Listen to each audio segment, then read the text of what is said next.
Haryana BJP core group और सांसदों की बैठक के बाद सीएम सैनी का बयान। पार्टी की सदस्यता अभियान को लेकर अलग अलग जिम्मेदारी पार्टी नेताओं और पदाधिकारियों को दी गई। सरकार पूरी गति के साथ काम कर रही है, इसको लेकर भी कार्यकर्ताओं से हुई चर्चा।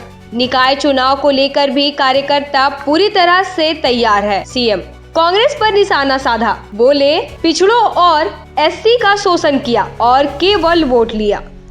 भारतीय जनता पार्टी की छोटी इकाई से लेकर बड़ी इकाई तक की बैठक हो रही है। किस तरीके से किस रणनीति पर चर्चा हो रही है सर, और जो वो चुनाव के बाद एक तरफ सरकार एक्शन मोड में है, दूसरी तरफ संगठन भी अपनी तमाम गतिविधियों को आगे बढ़ा रहा है सर। आप देखिए, क्योंकि चुनाव के अंदर सभी कार्यकर्ताओं ने मजबूती से काम किया है और सभी से बैठ करके उनसे चर्चा जो कार्यकर्ता को मिलेगी और उन्होंने जो नीचे काम किए उसके बारे में चर्चा हो रही है।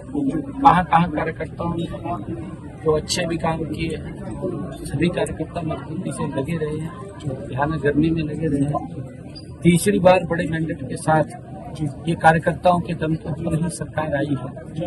आदरणीय मोदी जी और डबल इंजन सरकार की नीति जो मजबूती से नीचे तक पहुंची है और उसकी चर्चा हमारे कार्यकर्ताओं ने घर घर जाकर के की है, उसका परिणाम है। और उसको लेकर के अलग अलग जो जिम्मेवारी जिन कार्यकर्ताओं को जहां जहां दी गई थी उन सबसे बैठ करके बातचीत हो रही है। अभी हमारे कोर कमेटी के सभी पदाधिकारी थे, उनसे बातचीत हो रही थी, क्योंकि एक मेंबरशिप का बड़ा अभियान सदस्यता ग्रहण का चल रहा है। उसको लेकर के अलग अलग जिम्मेवारी भी सौंपने का डिस्ट्रिक्ट वाइज काम किया है, ताकि जो टारगेट मेंबरशिप का लिया है 50 लाख का, उसको जल्दी हरियाणा पूरा करेगा। और उसको लेकर के सारी योजना रणनीति वो बनी, चर्चा हुई है। और क्योंकि सरकार भी गति से, क्योंकि हमने तीव्र गति से काम करना है और उसको लेकर के कई ऐसे विषय होते हैं, उन विषयों को भी हमने डिस्कस किया। सर, सरकार जो काम कर रही है उनको संगठन के लोग जो वो नीचे लोगों तक सरकार की योजना या सरकार के फैसलों को किस तरह से लेकर जाए, और जल्द से निकाय चुनाव कई जगह प्रस्तावित है, उसको लेकर संगठन कितना तैयार है सर, पार्टी कितनी तैयार है? नहीं, हमारी लगभग तैयारी है। और क्योंकि मेंबरशिप चल रही है, ये सदस्यता अभियान जो ही अपना समय पर होता है और इस बीच में देख करके, क्योंकि हमने टारगेट रखा है 50 लाख का, जल्दी ही पूरा कर लिया जाएगा। और इसको तीव्र गति से हम करेंगे, क्योंकि चुनाव कराने हैं, चुनाव जल्दी ही हम वो हों, इसके लिए हम कर रहे हैं। कैप्टन अजय यादव कह रहे थे सर आज चंडीगढ़ में प्रेस कॉन्फ्रेंस करी कि 26 नवंबर से 26 जनवरी तक राहुल गांधी एक बार फिर से भारत जागरण अभियान, जोड़ो अभियान जो पहले था उनका भारत जोड़ो अभियान, उसको लेकर आगे बढ़ेंगे। जातिगत जनगणना हो, इसको लेकर देश को जागरूक किया जाएगा। और जो पूरे देश में जाएंगे, 2 महीने का ये उन्होंने अपना कार्यक्रम कांग्रेस ने बनाया है सर। और जातिगत जनगणना की बात कांग्रेस बार बार करती है सर, आप क्या कहेंगे सर? देखिए, क्योंकि मेरा जो मानना है, कांग्रेस 50-55 साल तक सत्ता में रही और कांग्रेस ने जो अपेक्षाएं देश को कांग्रेस से थी वो पूरी नहीं कर पाई।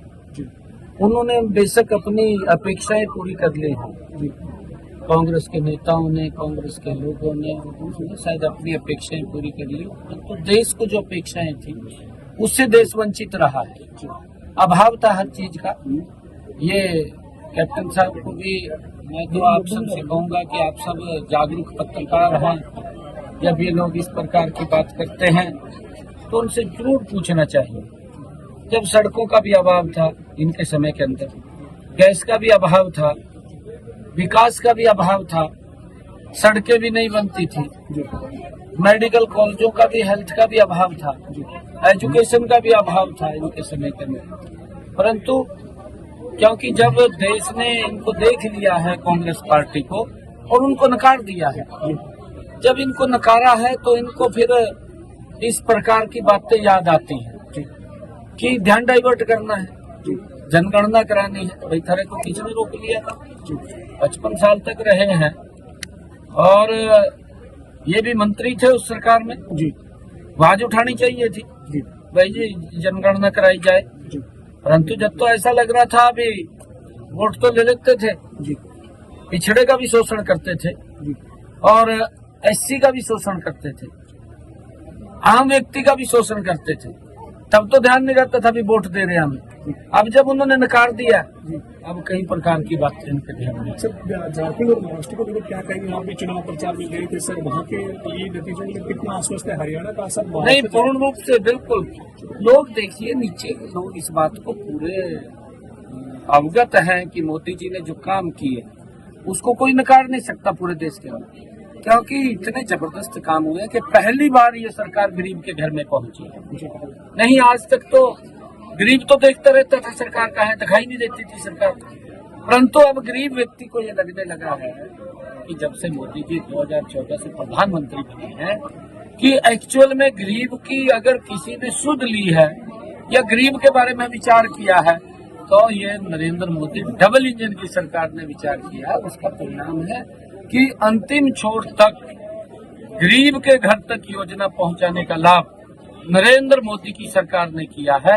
जहां स्टेट के अंदर डबल इंजन की सरकार नहीं है, किसी अन्य दल की सरकार है, वो तो वहां के लोगों को भी उन सुविधाओं से वंचित रखते हैं जो सुविधाएं नरेंद्र मोदी की देश में। उसका उदाहरण है, आप पश्चिम बंगाल में देखिए, पंजाब हमारे पड़ोस में है, आप देखिए पंजाब के अंदर भी बहुत सारी योजनाएं वो नहीं मिल पा रही लोगों को, लोग उससे वंचित हैं और ये लोग अपनी राजनीति को घुमाते रहते हैं, वोट लेते रहते हैं। कई योजनाएं तो हिमाचल के अंदर भी, क्योंकि वायदे तो करे हैं कांग्रेस ने, वायदे तो किसी ने रोका नहीं, परंतु पूरे नहीं किए, वायदे करके वोट ले लिया और फिर उनका शोषण करा।